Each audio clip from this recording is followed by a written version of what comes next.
Olá, meus amigos. Este é mais um programa da Comissão de Igualdade Étnico-Racial da Associação Brasileira de Imprensa. E hoje nós temos como convidada a procuradora do Ministério Público do Trabalho, a doutora Elisiane dos Santos. Ela é membro do Ministério Público do Trabalho, lotada na Procuradoria Regional do Trabalho da Primeira Região do Rio de Janeiro, doutoranda em Sociologia e Direito pela Universidade Federal Fluminense, mestra em Filosofia pelo Instituto de Estudos Brasileiros da USP, a Universidade de São Paulo. Autora do livro Crianças Invisíveis, Trabalho Infantil nas Ruas e Racismo no Brasil. Doutora Elisiane, muito obrigado por estar conosco aqui nesse programa da Comissão de Igualdade Étnico-Racial da Associação Brasileira de Imprensa. Obrigada, Marcos. É uma satisfação estar aqui com vocês, com você, com o Luiz Paulo e com todas as pessoas que estão nos assistindo. E aproveito para, além de agradecer, parabenizar a ABI por essa iniciativa tão importante. Satisfação é toda nossa. Luiz, tudo bem, amigo? Como é que você está? Tudo bem, querido, tudo bem. Prazer, doutora Elisiane, você é muito bem-vinda aqui. Eu acho que é um assunto que a gente tem sempre na mente a questão do letramento, né? De como construir narrativas para resolver problemas. Eu acho que a questão da relação com o trabalho e o racismo, que antes de ser estrutural, ele é, como é que se diz?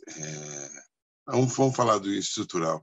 E provoca, né, a carência de informações. Então, eu acho que vai ser muito interessante conversar com a senhora sobre como se posicionar nesse momento histórico que vivemos. Eu acho que é isso. Prazer. Ok. Doutora, eu queria fazer a primeira pergunta só para situar um pouco o trabalho na Procuradoria, no campo da luta antirracista. A gente acompanha, vê algumas situações, mas, no todo, né, dá para fazer uma síntese de como é a atuação no plano nacional, no plano regional, e as preocupações do Ministério Público nesse tema específico, né, de combate ao racismo, de fazer valer as leis, né, que hoje estão aí na luta antirracista, mas muitas vezes não são cumpridas. Esse ano tivemos essa grande polêmica, né, em torno da lei de cotas, enfim, a tentativa de pôr fim a essa lei. Então, nós não temos descanso. Então, é por isso que a gente precisa estar falando sempre na defesa dos nossos direitos. Sim.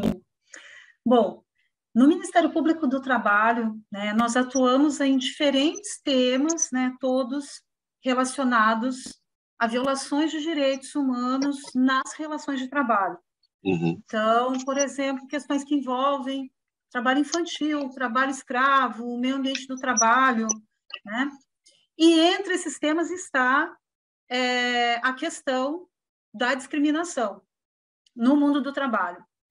E para tratar desses temas de forma especializada, né, nós temos coordenadorias temáticas. E aí nós temos uma coordenadoria que se chama Cor de Igualdade, que é a Coordenadoria Nacional pela Promoção da Igualdade e Combate à Discriminação, que trata de todos os assuntos relacionados à inclusão, igualdade e combate à discriminação no trabalho, entre eles o racismo, né, o combate ao racismo e o combate à discriminação racial. Nesse contexto, nós temos duas formas, principalmente de atuação. Aquela forma que vem através de uma provocação, né, de uma denúncia, em razão de uma situação concreta, de um fato que ocorreu no ambiente de trabalho, né, no caso da discriminação racial, uma discriminação sofrida pelo trabalhador, que encaminha a denúncia para o Ministério Público do Trabalho. O Ministério Público do Trabalho vai apurar, vai investigar, e isso vai gerar uma consequência para aquela empresa, para aquele empregador, né, no sentido de ajustar a sua conduta para que essas situações de violências, que são violências, né, violações de direitos, não venham a se repetir no ambiente de trabalho e, além disso, ainda, para que este empregador seja obrigado a reparar esses danos através de dano moral coletivo ou até mesmo a possibilidade de uma indenização por dano moral individual. Né? Isso é o que vai ser previsto num instrumento que nós chamamos de TAC, termo de ajustamento de conduta, ou pode ser obtido também através de uma ação judicial, né? Quando a empresa não resiste em fazer esse ajustamento, nega a ocorrência dos fatos, não busca realmente modificar aquela conduta empresarial que é contrária, né, ao ordenamento jurídico, aos princípios constitucionais, uma vez realizada a investigação. Se isso não for possível, aí nós entramos com ação judicial. E uma outra forma de atuação é aquela que a gente chama de promocional, né, que está muito envolvida com projetos, com articulação com a sociedade, inclusive esperamos, né, com a ABI, que a gente possa também ampliar e fortalecer, né, essas ações de conscientização da sociedade para os problemas que envolvem as relações raciais no trabalho, para a necessidade de nós avançarmos, né, pela efetivação do direito à igualdade de oportunidades, né, um direito que a gente precisa entender também que não é um mero princípio, não é um mero ideal, né, de uma sociedade que deve ser de uma sociedade democrática, mas não pode ficar apenas no plano das ideias. Né? É um direito que precisa realmente ser concretizado. A gente vem lutando por isso durante toda a nossa existência, né? Desde os nossos ancestrais, nossos antepassados escravizados, que durante tanto tempo, né, resistiram e, através das suas lutas, conseguiram, das lutas por liberdade, né, conseguiram aí construir estratégias de sociabilidade, de aquilombamento, né, que permitiram com que a população negra resistisse a todas essas violências e depois, com os movimentos negros, que a gente conseguisse também na legislação assegurar direitos. Né? E por isso nós temos uma legislação especial, inclusive, que é o Estatuto da Igualdade Racial, que completou 10 anos no ano 2020 e que traz como desdobramento do princípio constitucional da igualdade o direito à igualdade de oportunidades da população negra, né? Em todos os campos da vida, inclusive no trabalho. E é um dever da sociedade e do Estado assegurar esse direito, né? Isso está previsto em lei. Então, nós precisamos avançar para que isso aconteça. E essa forma de atuação, de articulação, de projetos com universidades, projetos até mesmo com o setor privado, né? Quando possível, pelo menos o impulsionamento do setor privado para que implemente também ações afirmativas para ingresso no trabalho. Isso é assim de fundamental importância, né, para além das ações afirmativas que nós já temos nas universidades. E aí a gente trabalha nessa seara também, de forma promocional. Ótimo. Luiz, a sua pergunta agora para a doutora Elisiane. Deu para perceber, a gente percebe cotidianamente que o Ministério Público do Trabalho tem desenvolvido ações muito importantes na sociedade.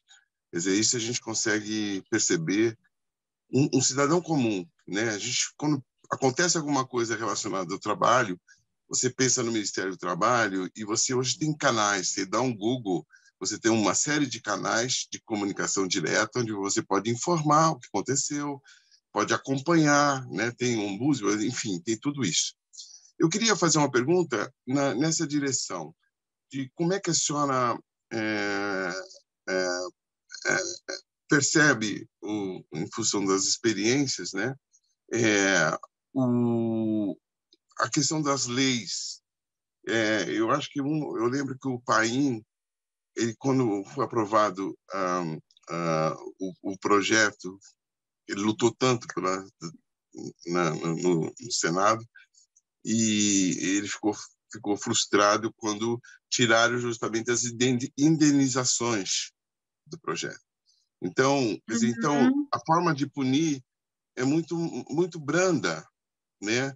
Muito branda em alguns casos, mas outros casos, como esse que a gente está vendo recentemente, com o caso que veicularam na imprensa e tudo, vendo que tem ações muito positivas, né, nesse sentido, uns avanços. Então, eu queria que a senhora fizesse comentasse com a gente um pouquinho sobre como é que as leis, como é que está sendo trabalhado a questão de adequar as leis às necessidades reais, né? Não de uma punição só, mas tem um lado pedagógico disso, né? Público, né? Então, eu queria que o senhor comentasse um pouco isso. Não sei se ficou claro. Acho que sim, sim. Se eu bem entendi, o senhor está fazendo referência à questão de reparação pecuniária. Sim. Pela tragédia, pelo crime de lesa humanidade que foi a escravidão negra no Brasil, né? E que era um dos pontos quando se discutiu o Estatuto da Igualdade Racial, mas que não passou na legislação, né? Uhum. Então, eu acho que tem uma questão que é muito importante a gente pensar do ponto de vista do trabalho, inclusive o professor Hélio Santos fala exatamente isso, e que é reproduzido pela doutora Cida Bento também na sua tese de doutorado, que eles diziam o seguinte: não é possível no Brasil se falar sobre trabalho sem entender as relações sociais. Sim.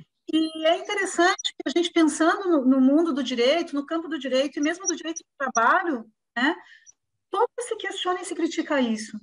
Isso faz com que nós, durante muito tempo, estejamos tratando das desigualdades sociais como se elas não estivessem atreladas a uma questão de fundo de origem, que é o racismo, que estrutura a nossa sociedade, né? O chamado racismo estrutural.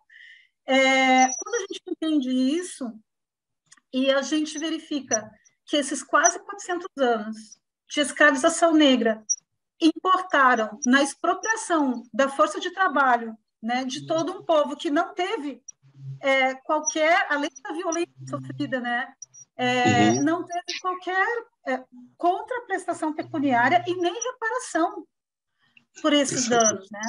E esses danos foram se perpetuando ao longo de décadas,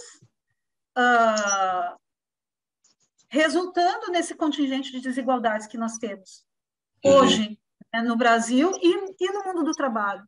Né? Quando a gente vai olhar hoje para a situação do trabalho no Brasil, além daqueles quase 40 milhões, né, de pessoas fora do mercado de trabalho, a gente vai ver que, 13 milhões, né, de desempregados, quase 40 milhões na informalidade. Nós vamos ver que a maior parte desses trabalhadores são trabalhadores negros e negras. Na informalidade, a maior parte são as mulheres negras.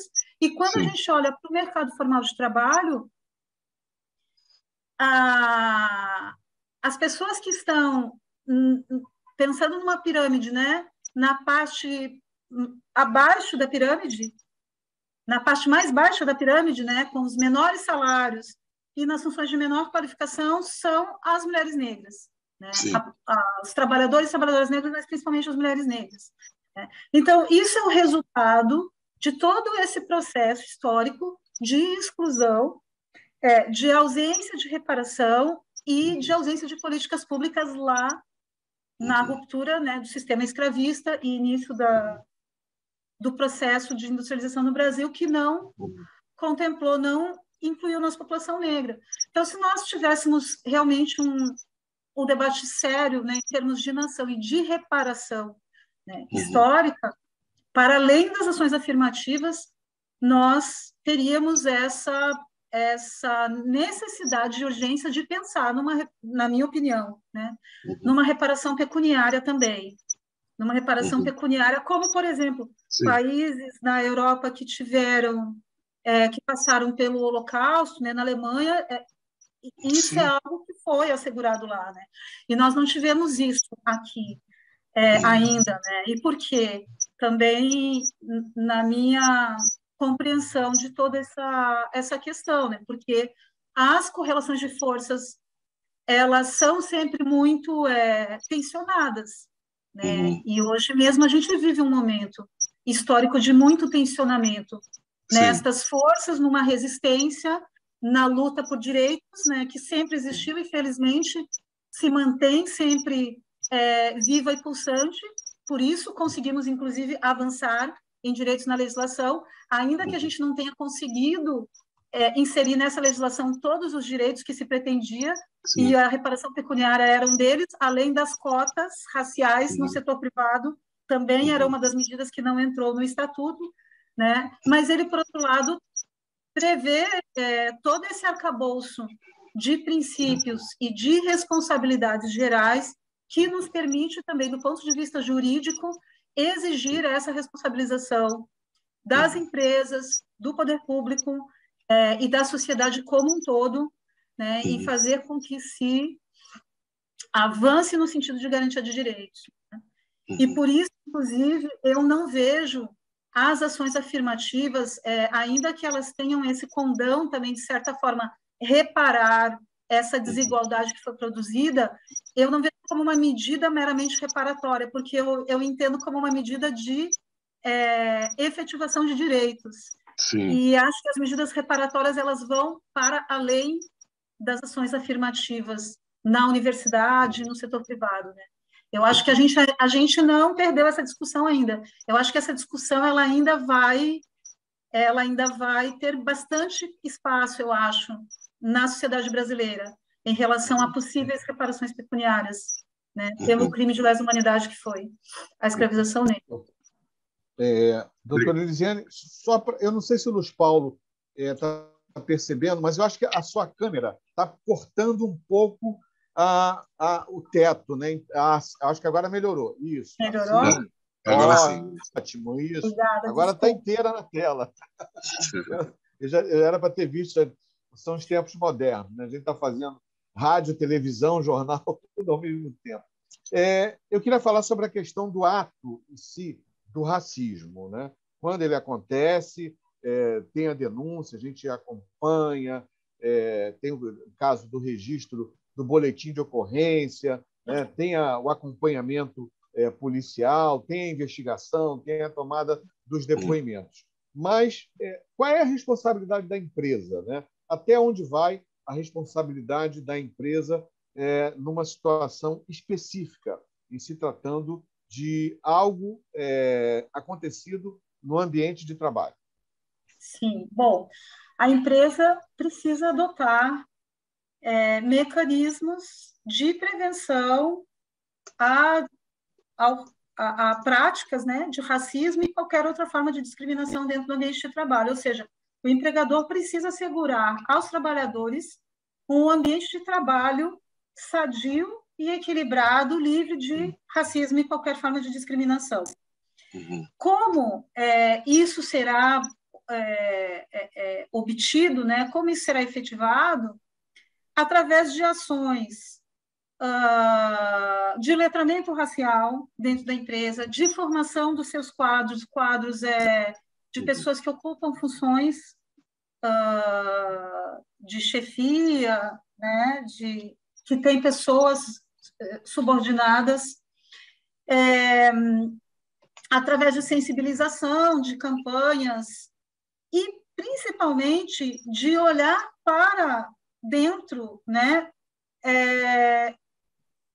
da composição racial da sua empresa, porque vejam que a gente fala, geralmente tem em mente, né, que o racismo ou a discriminação racial só acontece quando tem uma manifestação explícita, né, uma ofensa direta, uma situação de injúria, mas nós temos a discriminação indireta também, né, que é aquela situação de discriminação que ocorre de forma sutil, ou seja, que às vezes a gente não consegue visualizar, mas quando você vai entender o contexto dos fatos, você evidencia que não há uma explicação lógica para aquela desigualdade ali existente, né? Uma suposta neutralidade racial que esconde, sim, uma preferência, uma desvantagem de um determinado grupo. Então, imaginem uma empresa... Podemos pegar o exemplo aqui no Rio, que tem uma população majoritariamente negra, né? Vamos imaginar uma empresa, não sei, de um setor, de comércio mesmo, onde todos os trabalhadores, ou 90% dos trabalhadores, são pessoas brancas. E até se a gente fizer o recorte raça e gênero, né? Às vezes a gente pega e isso não não é incomum. Lamentavelmente, a gente tem muito esses perfis, assim, olhando, fazendo um raio-x da empresa. Né? Às vezes você está num cenário como o Rio, Salvador, onde 80% da população é negra, e você encontra empresas que não há nenhuma exigência, não há nenhum critério que possa eliminar o acesso dessa população àqueles postos de trabalho. Né? Então, a gente pode entender, sim, que existe uma situação de discriminação ali, de uma discriminação indireta na empresa. E, por isso, nas ações, quando as empresas precisam adotar ações para enfrentamento ao racismo, né, dentro da atividade empresarial, isso para além de letramento, de formação dos seus gestores e de todo o corpo funcional, isso passa pelo levantamento também do perfil étnico-racial dos seus trabalhadores e um olhar interno, porque se existe essa discrepância muito grande em relação ao conjunto da população daquela região, tem um problema, né? Tem um problema porque aquelas pessoas não estão sendo admitidas. Por que não estão sendo admitidas?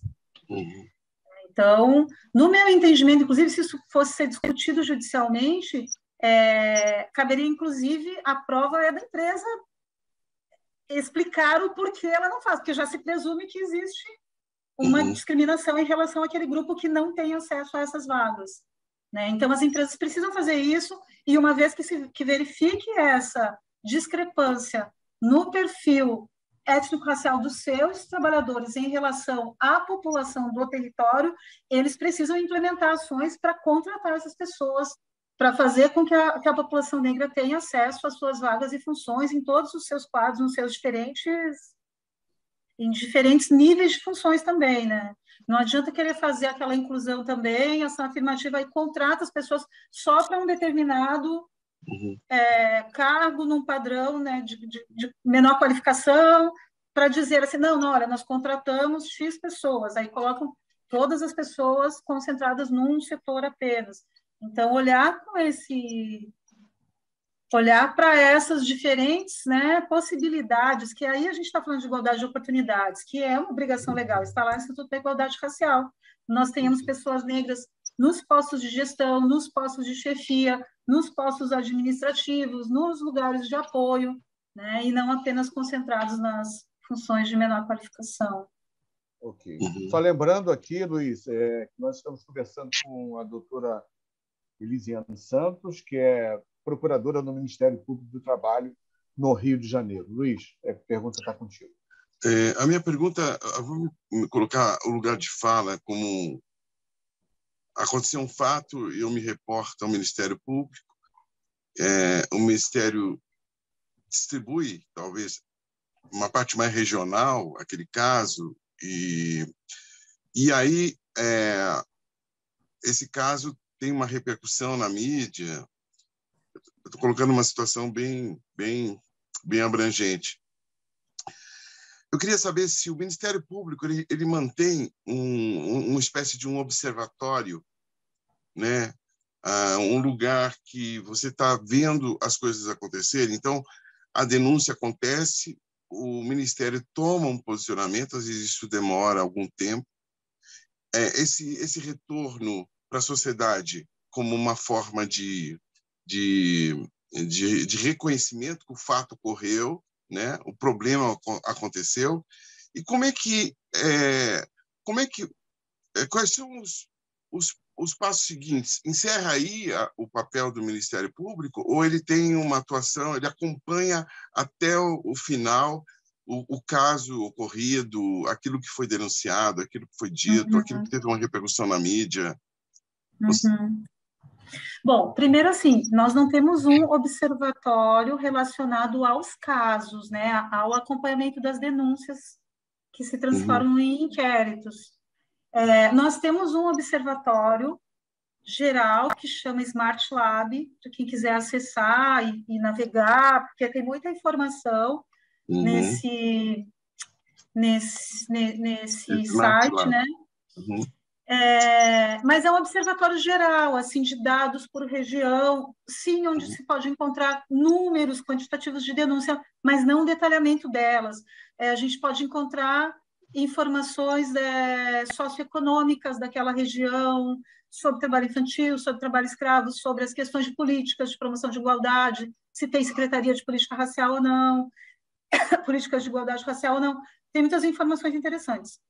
Relacionados aos casos concretos, nós não temos. Eu não sei se aconteceu alguma coisa no eu estou mostrando aqui a página do Smart Lab, né? Aqui, ó. Se você puder, inclusive, entrar na parte de promoção da igualdade, a gente pode dar uma olhada nas informações disponíveis. Diversidade e igualdade. Tá aqui. Até só fazendo um parênteses aqui, lembrando que a gente está falando porque o tema é discriminação racial, né? Mas dentro da Coordenadoria da Igualdade, a gente trabalha com a inclusão das pessoas trans, da população LGBTQIA+, das pessoas com deficiência, de todo tipo de segmentos, né, de grupos populacionais vulnerabilizados, o que sofrem discriminação. Mas o nosso tema aqui é a discriminação racial. A gente está falando da população negra e indígena, né? Acho que também a gente pode trazer para o debate.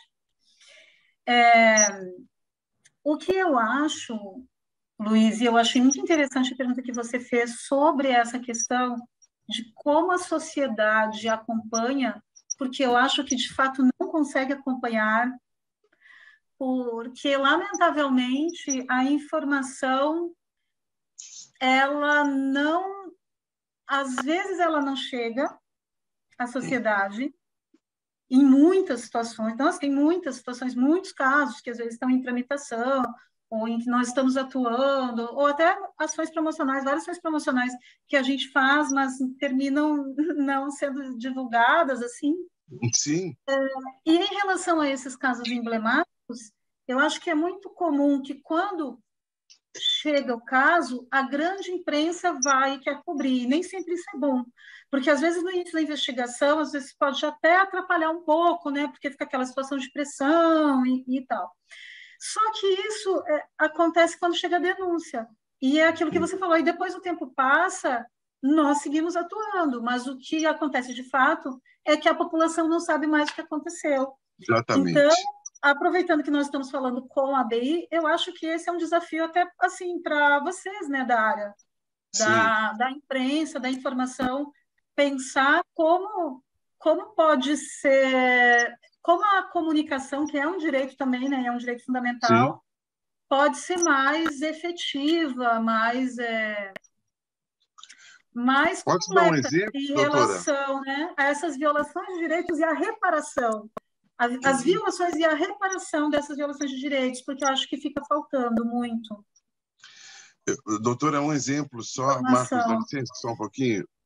Só para o caso Carrefour, houve uma explosão, né, de publicações, de comentários, de opiniões, enfim, a sociedade toda se indignou e tal. A gente sabe de pedaços que aconteceram na sequência, né? O Carrefour foi condenado, entre aspas, mas já foi acordado uma multa significativa. Essa multa foi revertida para um trabalho de qualificação profissional, quer dizer, de capacitação, tanto de segurança como os funcionários, enfim, houve uma mudança de cultura da empresa para tratar desse assunto, que esse assunto não ia ocorrer nunca mais. Conhecemos algumas pessoas dos movimentos negros que foram consultores, né, foram coach, ajudaram no desenvolvimento dessas ações e tal. Só que agora eu tentei buscar saber em que ponto a coisa está. Então, a parte legal, a parte criminal nisso, a parte jurídica, ela está disponível até um certo pedaço, depois dali não se sabe mais o que de fato aconteceu. Não houve nenhuma uma manifestação, uma informação, uma divulgação dos pontos que foram importantes, porque isso é pedagógico, isso educa, né? Educa a sociedade, né? Que, pelo menos em tese. E também são situações novas, né, no campo jurídico também, né? São situações novas, né? Porque agora você pode negociar com o proprietário. A empresa ela não pode quebrar em função de um fato. Ela tem que dar, em tese, também dar seguimento a isso. Então, eu queria saber se está sendo feito está sendo desenvolvido algumas ações nesse sentido de que casos emblemáticos possam ter um canal para visibilizar isso. Isso ajuda o jornalista que está pesquisando sobre isso, quer informar a população de alguma maneira sobre o que está acontecendo, mas você não tem esses canais muito bem delimitados, vamos dizer assim. Então, eu acho que essa iniciativa poderia vir da própria classe, assim, né, de jornalística e de imprensa, de construir uma estratégia, um mecanismo de acompanhamento desses casos emblemáticos. Sim. Do ponto de vista dos ministérios públicos, né, todos têm as suas assessorias e, uma vez provocadas as assessorias de comunicação, elas vão buscar informação sobre aquele caso concreto e passar para a imprensa. Com relação ao TAC do Carrefour, que foi um grande TAC e firmado, debatido, né, amplamente com todos os ramos do Ministério Público, federal, estadual, lá do Rio Grande do Sul e do Trabalho, com a Defensoria Pública da União e com movimentos negros, né? Ainda que tenha havido no âmbito dos movimentos negros algumas divergências em relação a essa forma de reparação ou não, né? Porque a parte do movimento entendia que deveria se partir, né, para judicialidade, né? Entendendo que a reparação não estaria, né? Enfim, questionando a reparação. Mas parte das pessoas também presentes, de movimentos negros, de entidades presentes, inclusive acho que firmam o TAC também. Eu não atuei diretamente no caso, mas sei que teve esse debate. E ele está em acompanhamento, né? Todos os TACs que são firmados em qualquer dos ministérios públicos, eles ficam durante todo o tempo do cumprimento daquelas obrigações em acompanhamento pelo responsável pelo caso, né? Pelo promotor natural do caso. O procedimento só é arquivado depois de cumpridas todas as obrigações. E se houver descumprimento das obrigações, ainda incidem multas por descumprimento. Então, muitas vezes a gente tem situação em que a empresa firmou o TAC, cumpriu uma obrigação inicialmente, depois descumpriu, ou não cumpriu integralmente a obrigação, ou cumpriu de forma errada. Ela vai pagar uma multa ainda em razão do descumprimento, se isso acontecer, né? E aí essa multa também ela é revertida em ações para a sociedade. Isso, vou perguntar. Só uma questão que eu queria falar também, eu fiz parte da comissão de juristas logo depois que ocorreu, né, o caso Carrefour. Foi instituída na Câmara dos Deputados uma comissão de juristas negros para análise da legislação antirracista no país. Olha que legal. E nós temos um relatório de 600 páginas, vou compartilhar o link. Por favor, por favor. Porque eu acho que para a BI é interessante divulgar esse relatório, porque é um relatório que passa, né, por 4 diferentes setores da sociedade. Nós tratamos dos direitos econômicos, dos direitos sociais, do setor privado e da questão do direito penal. Com 20 juristas, né, participando da construção disso, o relator dos trabalhos foi o jurista Silvio Almeida. E o presidente da comissão foi o ministro Benedito, que atualmente está na presidência não na presidência, mas é de uma das agora do processo eleitoral, ele integra, né, o TSE. E uma das ações que nós sugerimos ao final dos trabalhos da comissão, e isso já foi apresentado à Câmara dos Deputados, é a criação de um observatório, né, das questões raciais, do combate ao racismo no Brasil, e que acho que entraria dentro desse contexto do que o senhor traz também, né, de um monitoramento. Não indicamos o formato desse observatório, mas sim a ideia de se ter um observatório para acompanhar todos os casos, avanços legislativos, né, enfim, Maravilha. diferentes contextos aí da luta antirracista no Brasil. Muito interessante. Vamos, assim que a senhora enviar o link, eu vou, se der até para mostrar a capa do trabalho, ou não, depois a gente eu acho que se ou até fazer um programa específico, né, sobre esse relatório. Vamos fazer um programa específico. E não é conhecido. Se você acho que abrir no Google relatório, Comissão de Juristas, combate ao racismo, acho que você já entra no link direto. Que bom. Vamos lá. Relatório. Mas podemos seguir enquanto... Tá. Comissão de Juristas, combate ao racismo. Tá, vai lá. Sim. Vai, Luiz. Oi.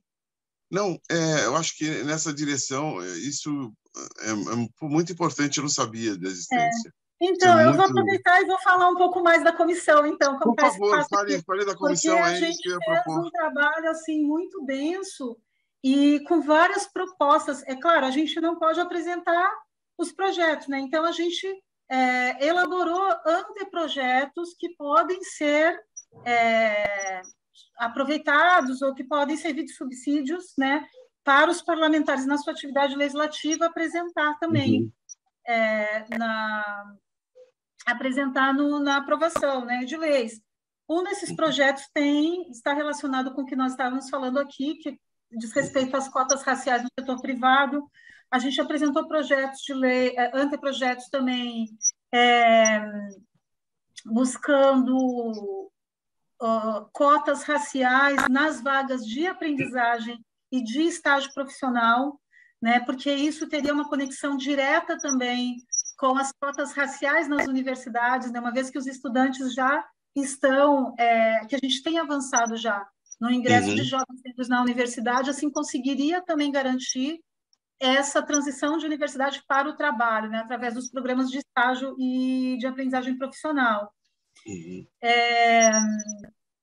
A gente tem várias sugestões e proposições em relação aos direitos econômicos, um projeto que trata também de uma renda básica de cidadania, mas pensando já nas fontes de custeio desse benefício e de um benefício mais ampliado, né, para abranger todas as famílias com crianças e adolescentes com menos de 18 anos. Então, assim, tem muitas...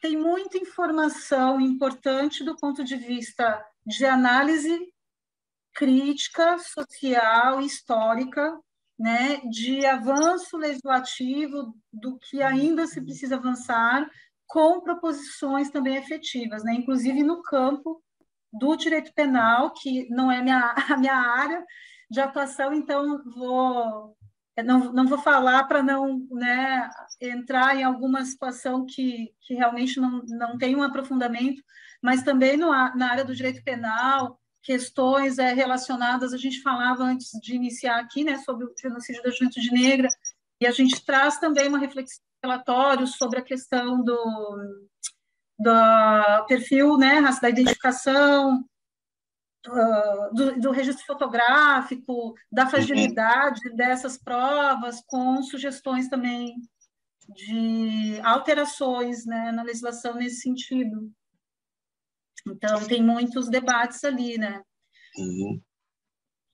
E, assim, sobre o genocídio, só acho que é importante a gente pensar nisso também, porque, às vezes, a gente olha, falando de direitos, né, a gente olha, assim, para os direitos de forma compartimentada, como se o trabalho dissesse respeito só a um setor da vida,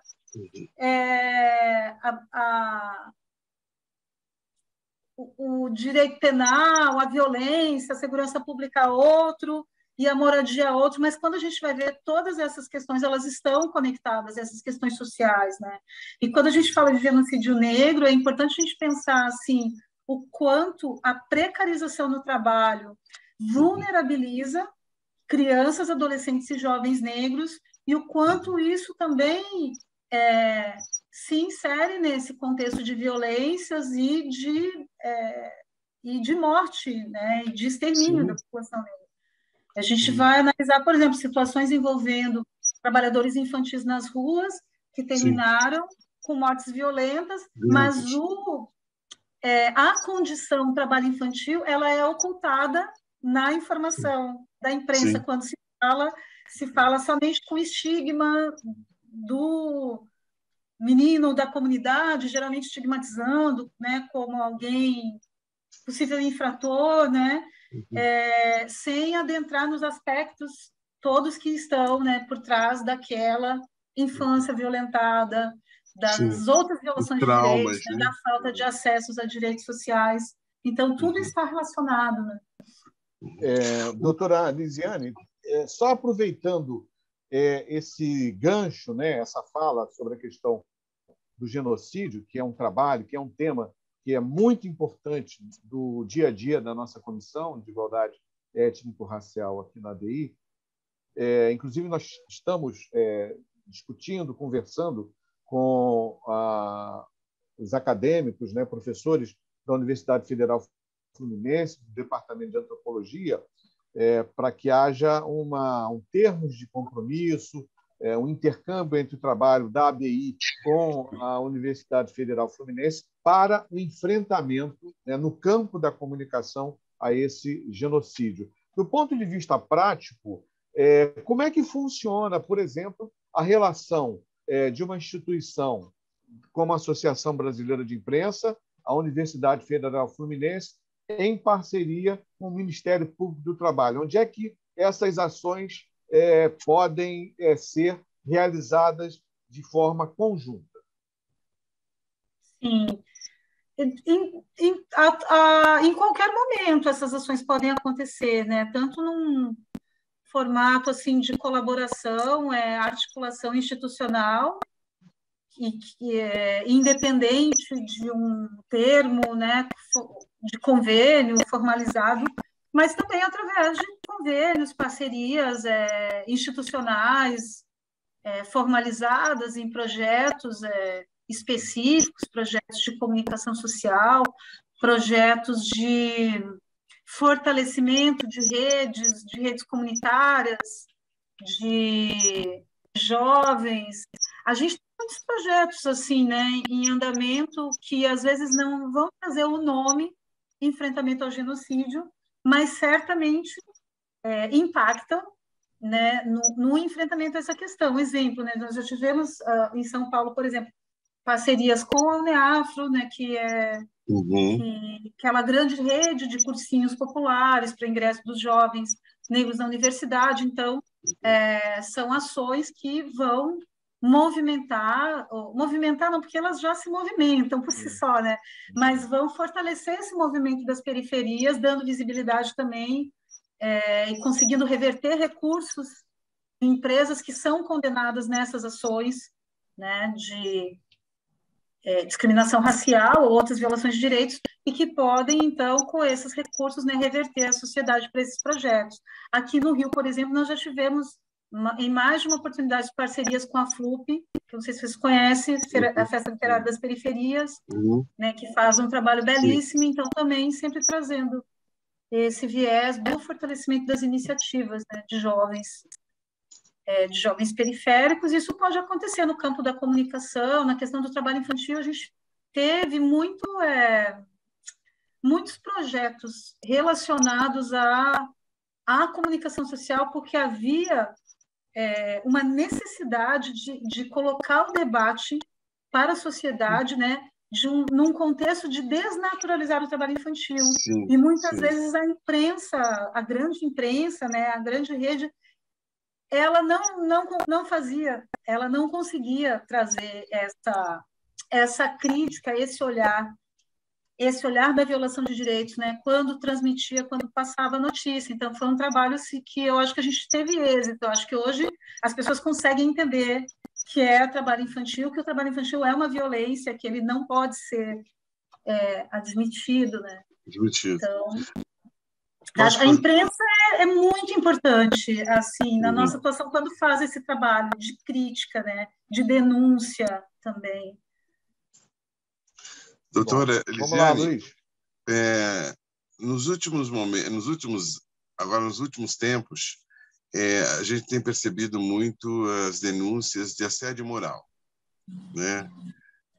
Com jovens em escolas de futebol, com as mulheres negras em particular, mulheres trans, homens trans, enfim, é um outro setor, né? É um outro grupo, né? Que sofre de várias maneiras. Uma delas é o assédio moral. E como o assunto do assédio moral está sendo uma coisa do cotidiano nesse momento, eu queria saber como é que o Ministério Público e essas relações com o trabalho e nas relações de trabalho, como é que isso está sendo visto, porque as estatísticas estão mostrando um aumento significativo, porque está sendo visibilizado, porque eu acho que sempre existiu, mas está sendo visibilizado muito mais agora, né? Isso é mais acolhido na mídia para tratar, mas também é o mesmo caso. Você levanta um caso específico, passa um tempo, a coisa a gente não sabe o que deu naquilo, né? Então, eu queria que a senhora comentasse um pouco sobre isso, o que está sendo feito para tratar isso, porque isso afeta também aspectos psicológicos, né? Quer dizer, se não é a morte, afeta também as questões psicológicas, de estrutura, às vezes, grupos familiares, enfim. Eu queria saber como é que o Ministério Público, como é que a senhora está vendo isso? Então, primeiro, assim, eu queria colocar que eu acho que sim, tem uma conscientização maior, mas eu acho que também tem um fator de aumento de denúncias nos últimos 2 anos, né? Nós tivemos um aumento de mais de 50%, Sim. que diz respeito a uma situação geral de fragilidade dos trabalhadores em razão do enfraquecimento dos sindicatos por conta das reformas trabalhistas que nós tivemos, por conta de retiradas de direitos trabalhistas, que incidiu numa maior precarização no trabalho e um temor dos trabalhadores perderem o emprego, né? E com uma questão disseminada assim coletivamente, isso a gente pode observar nas redes sociais, né? Os discursos de ódio que se proliferaram no nosso país nos últimos anos, eles terminam se proliferando também no ambiente de trabalho, no espaço de trabalho, né? Tá. Desculpa, eu saí aqui, desculpa, sem querer. Não. Eles terminam se proliferando também no espaço de trabalho. E aí, lamentavelmente, né, muitas vezes, pessoas que ocupam posições hierárquicas dentro da empresa se sentem autorizados a intimidar trabalhadores, a tratar desrespeitosamente pessoas no ambiente de trabalho, né, em situações que violam a dignidade e a humanidade das pessoas, da pessoa do trabalhador. É muito triste falar isso, é uma percepção minha, né? É uma percepção minha, mas eu não posso deixar de trazê-la aqui para o debate, porque, como dito, acho que, infelizmente, isso tem se disseminado na sociedade e não vai ser diferente no ambiente de trabalho, que é o microcosmos, né, desse grande espaço que nós temos.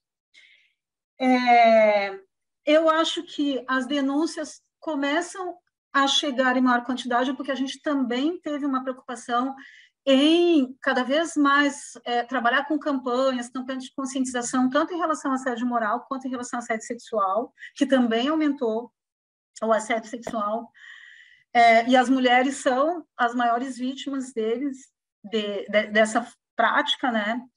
Agora, nesse período eleitoral, a gente está com uma quantidade imensa de denúncias, né? Nós já tivemos na eleição anterior, mas nessa eleição agora e nesse segundo turno, isso se agravou, assim, enormemente, e como dito antes na minha fala, assim, é como se tivesse se naturalizado essa condição. Vocês veem que antes, eu me lembro na eleição anterior, a gente recebia uma denúncia de alguém que conseguiu gravar e aí mandou, assim, era uma coisa meio escondida. Agora as pessoas estão fazendo e divulgando, né? Sem constrangimento nenhum. Então, assim, acho que só ficou sem som, seu Luiz. É muito triste a gente pensar nisso, né? Como sociedade, eu acho que a gente precisa fazer uma reflexão do quanto de retrocesso nós tivemos em relação a valores, né, humanos, que eu quero acreditar e acredito que não seja geral, não é da sociedade como um todo, mas assim de uma parte, né, de alguns setores da sociedade que eu espero que a gente consiga resgatar, né, resgatar assim a nossa dignidade, o respeito aos valores, o respeito à Constituição Federal, respeito à democracia, respeito às decisões judiciais, né? Porque não adianta vir com discurso de combate ao racismo, de antirracista, se no seu dia a dia, né, a pessoa, aquele empresário, adota práticas contrárias aos direitos humanos, contrárias aos princípios, né, mais fundamentais aí, que fundamentam o Estado democrático. Então, eu acho que a gente precisa ter isso presente e acho que essas denúncias elas se agravaram também em razão disso. Desculpe, Marcos. Marcos, pode falar. Não, está contigo a palavra, Luiz. Pode seguir. Não, eu ia aproveitar. Esse tema é um tema muito quente, né? A gente está vivendo um momento onde o significado e valores eles estão pondo em xeque, né? Porque tem uma corrente que pensa que desconstruir para ressignificar o nada, significar é um caminho muito difícil que a gente pode cair para as ditaduras e pode cair para aquilo que não se quer nunca mais. E eu percebo aí, doutora, um pouquinho o papel da judicialização nesses casos. Às vezes, aparentemente deixa uma brecha de que as leis estão em crise, né? Quer dizer, uma coisa que se entendia com muita facilidade, hoje a gente tem dúvida se aquilo que está sendo dito, do ponto de vista jurídico, ele realmente se constitui. Então, eu queria saber o seguinte, como é que a senhora está vendo aí uma visão pessoal mesmo, o papel da justiça, né? Eu sei que, né? Mas o papel da justiça e essa enfrentamento de uma nova cultura que a gente sabe que existe uma onda internacional em curso que põe em xeque, desvaloriza, né? Você não respeita o legislador, o jurista, as pessoas falam o que querem nas redes sociais. Então, eu queria saber como é que a senhora está vendo isso, se isso pode comprometer decisões importantes nesse campo da questão das desigualdades e a questão, principalmente, da violência contra a população negra, a população LGBTQIA+, povos tradicionais, quilombolas. Então, eu queria ver a sua opinião sobre isso. Bom, eu penso assim, que o judiciário precisa cumprir o seu papel, né, e ser contundente e firme na aplicação da legislação, né, em fazer com que os princípios constitucionais eles sejam realmente garantidos, assegurados, não fiquem naquele plano que nós falamos antes das ideias. O que eu acho que a gente enfrenta, e por isso encontra muitas barreiras, e até decisões que produzem e reproduzem mais violências, principalmente contra a população negra e pessoas mais vulneráveis, né? Grupos de pessoas mais vulneráveis. É que a nossa justiça, o nosso judiciário, ele tem um perfil totalmente diferente da população brasileira. Né? Porque as pessoas que integram, e não só o judiciário, o sistema de justiça como um todo, o próprio Ministério Público, Defensoria e todo o sistema de justiça, né? Ele é composto por pessoas, majoritariamente homens, brancos, heterossexuais, que vieram de classes econômicas privilegiadas, não conhecem essa realidade, os problemas né, reais da sociedade brasileira, e não é o fato de não conhecer que, obviamente, vai impedir de entender e julgar, mas é que é diferente, a gente precisa ter essa representatividade dentro do sistema de justiça também, né? E aí é um desafio nosso conseguir também com que nós estejamos dentro desses espaços institucionais, não só pela representatividade negra como importância de ocupar os espaços, mas para que realmente a gente faça Faça um trabalho. essa diferença, né, na compreensão do problema, na aplicação do direito, no reconhecimento, na empatia em relação àquela pessoa que está acessando o judiciário, né, que é uma pessoa como nós que veio, que vivenciou, né, havia uma piedade falando da questão das mulheres, fala da dororidade, né, mas onde tem essa herança, qual é o autor que fala, né, que nós temos todos assim também, né, a herança da dor, tem a riqueza da ancestralidade negra nossa, né, cultural, mas a gente também tem essa marca da travessia, né, e Sim. que faz parte da nossa construção, né, então, claro que uma pessoa que carrega, né, que vem uma representação indígena. Nós tivemos agora, recentemente, a primeira defensora indígena que assumiu na Defensoria Pública do Estado da Bahia, né? É claro que a vivência que ela tem como representante de um povo indígena dentro da defensoria vai ser diferente da percepção de uma defensora não indígena, né? E claro que elas vão atuar juntas e vão atuar em diferentes matérias, mas a gente precisa ter essa participação. A gente precisa avançar muito nisso. Nós já temos cotas raciais, já disciplinadas pelo CNJ e pelo CNMP, mas a realidade é que nos concursos ainda são poucas as vagas das cotas que são preenchidas por pessoas negras. Aí, só para fechar esse ponto, no MPT, nós temos um projeto que é um projeto voluntário, né, de procuradoras do trabalho, eu faço parte também do que se chama Tecendo Diversidade, para incentivar e apoiar mulheres negras para ingresso na carreira. Tem um concurso agora em andamento e a gente tem um grupo aí de mulheres pretas que eu espero em breve aí que tenhamos novas colegas também. Com certeza, vamos torcer. Marcos, está contigo. O teu fone, Marcos. Desculpa. Eu fechei o microfone para não dar interferência, mas eu estou tentando colocar aqui na tela. Eu achei o documento referente, será que é esse aqui? Não. Ao trabalho desenvolvido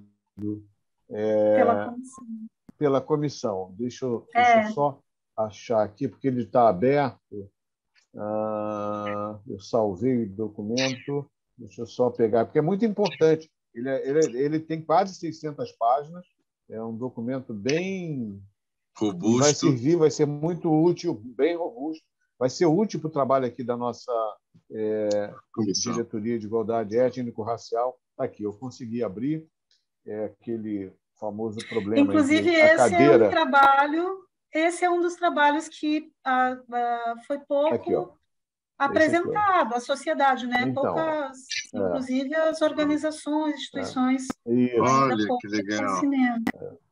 Comissão de juristas destinada a avaliar e propor estratégias normativas com vistas ao aperfeiçoamento da legislação de combate ao racismo estrutural e institucional no país. Tem aqui o índice, que é enorme. A gente vai dar muita atenção a esse trabalho do presidente, porque é fundamental conhecer e divulgar, né? Também, e divulgar. A gente pode fazer uma gravação, né, Marcos? Podíamos gravar para falar especificamente desse relatório. Segurança Pública, Sistema de Justiça Criminal e Combate ao Racismo. Está aí, nós acabamos de conversar, né, sobre esse tema. Esse capítulo todo aí para a questão do debate sobre genocídio, ele é bem importante. Tem bastante informações. Muito bom. Doutora Elisiane, nós estamos chegando aí ao final dessa primeira conversa, desse primeiro bate-papo e dessa primeira interatividade, né, entre a Associação Brasileira de Imprensa, a nossa ABI, né, tem 114 anos.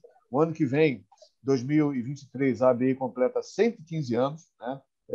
Foi uma instituição fundada por um jornalista negro, Gustavo de Lacerda, um catarinense que chegou ao Rio em 1908, ele percebendo, né, as dificuldades econômicas, financeiras e as condições de trabalho dos jornalistas naquela época, ele se preocupou e falou: não, a gente precisa dar atenção, melhorar, criar uma caixa de assistência para comprar remédio, pagar enterro, enfim, dar uma qualidade de vida melhor. Mas ele morreu um ano depois, ele funda a ABI em 1908, morre no ano seguinte, mas deixa essa instituição centenária. E é nosso dever, nossa obrigação, lembrar sempre dele, do Gustavo de Lacerda, mas de nomes importantes também, como o jornalista e ex-deputado Carlos Alberto de Oliveira Caó, um militante da luta contra o racismo, senador Abdias Nascimento, jornalista também, ambos jornalistas que tiveram uma atuação destacada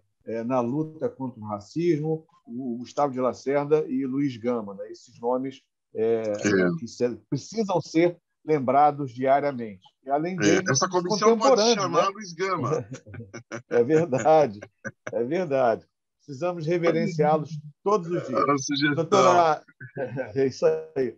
Doutora Elisiane, você estava lendo, desculpe, Marcos, você estava lendo os tópicos, eu estava lembrando dos trabalhos da Lígia Ferreira Fonseca sobre Luiz Gama, e ele foi passando por tudo isso quase assim. Eu falei, pô, muito interessante, muito interessante, muito interessante. Fiquei muito feliz de saber desse relatório e dessa comissão, né? Legal. Doutora Elisiane, as suas despedidas e não são despedidas definitivas. A senhora, por favor, não nos abandone, porque nós vamos precisar conversar muito. Não, agora estou por aqui, estarei aqui no Rio bastante tempo.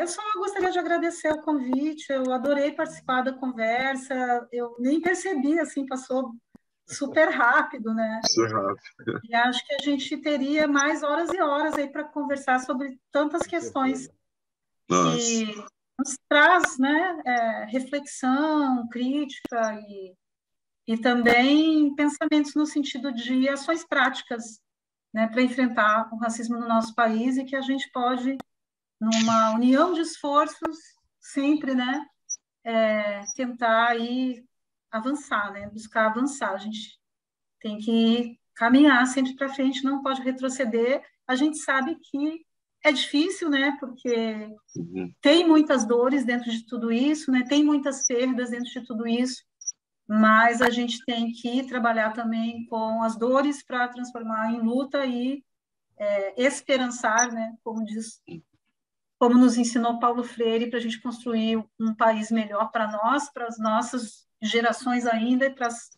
próximas gerações que virão. Reverenciando os nossos e as nossas que vieram antes de nós. Né? Perfeito.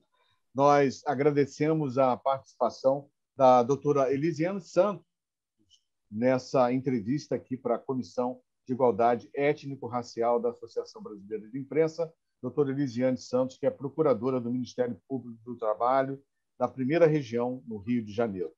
Luiz Paulo, mais uma vez, obrigado aí pela parceria, pela participação. Tamo junto. E estamos juntos.